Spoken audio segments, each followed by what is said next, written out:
MiLaysia Fulwiley, and, well, someone that needs no introduction, certainly, the Hall of Famer, head coach of the South Carolina Gamecocks, Staley.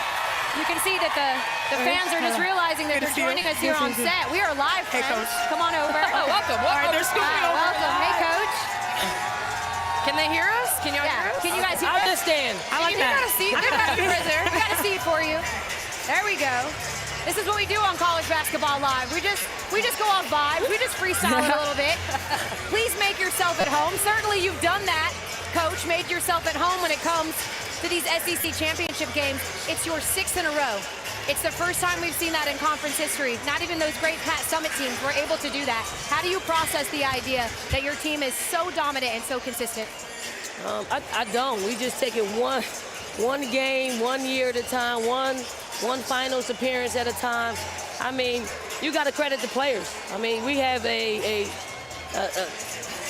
team full of players who are committed to the process, committed to each other, and when you commit at that level, you can do some historical things. And when you can do something that Pat Summit hasn't ever done, really in this day and age, you know, you got to credit the players for their commitment. You know, MiLaysia, this is perfect to come to you on this one, because how would you describe this team that you're a part of and how connected you are out there on the court, but also off the court? I'll probably describe it as a family. I feel like we're very close and we love each other and we ride for each other. I mean, when we step on the court, it shows, and we just have each other's back, and I love that about us. And what's really cool about what Coach Staley said is about commitment to that process. You having your 2nd run at March, 2nd run at the SEC tournament, what growth points have you really learned that have amounted into another great game? I think a lot of things. I don't even know where to start. I feel like I've grown a lot, and that's because of my coaches. They helped me learn in places where I didn't even think I needed to be learned at. So I'm just grateful to have these coaches to help coach me through everything and help my decision-making become better, because it's getting better. I actually want to pose that question to you, because you obviously were coaching the game. You didn't hear, but in the game broadcast, they were talking about MiLaysia and the coaching that was required last year and the turnaround that they've seen, sort of the fruits of the labor of what you all did. Where do you personally see the most growth from MiLaysia that's now got her at the SEC 6th Woman of the Year? Well, I think with her is she's a processor. I mean, she's a creator. Like, you know how those producers are and writers are really creative people. Yes. And they get into this space and it's done their way.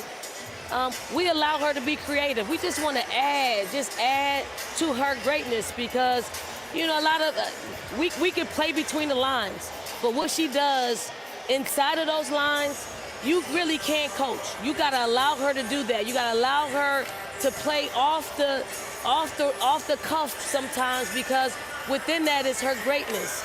But when you slow it down and we say, hey, this might be a better decision, she'll look at it and she'll be like, okay, I got it now, and I can see what you're talking about. And then sometimes she's like, I can make that shot. Oh.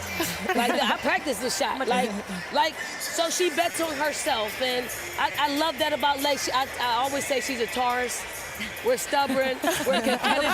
We want to do it our way, but we want to win in the end. And you mentioned the word creator. I'm not going to lie. You go into the game, this building goes crazy. You touch the ball, everyone, you're creating so much energy. How do you balance that in the moment? Even like leading into half, you're dribbling, you're trying to get to the layup.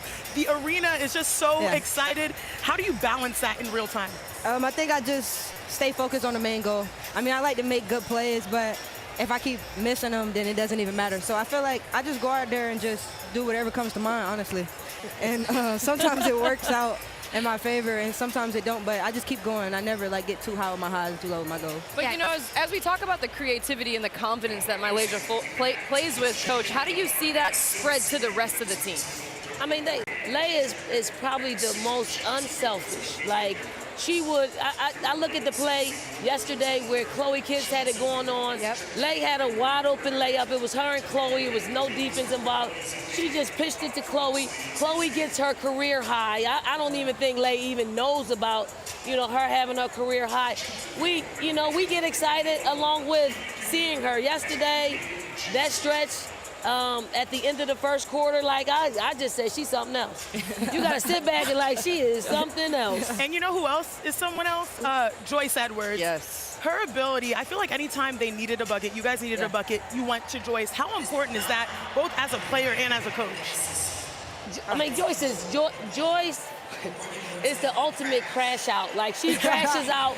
She plays that way on both sides of the basketball, and we love her for that. She's a shot maker. She's a shot creator. She's the ultimate competitor. She just wants to win, and she bets on herself knowing that she can contribute to us winning. I do want to throw a stat out at you. I thought this was an amazing stat. If you count today, this team has had a 20-point lead in 25 of its 32 games. Coach, how do you make sure, and MiLaysia, how do you all make sure that you keep that intensity, even in those games where you find yourself with a huge lead? It's not us. It's the NCAA selection committee. Selection committee has we play the best schedule in the country. We had the toughest schedule. You know, we play, did we have a bad game at Connecticut? Sure. But don't discount what we did all season long. Don't do that. It ain't that time.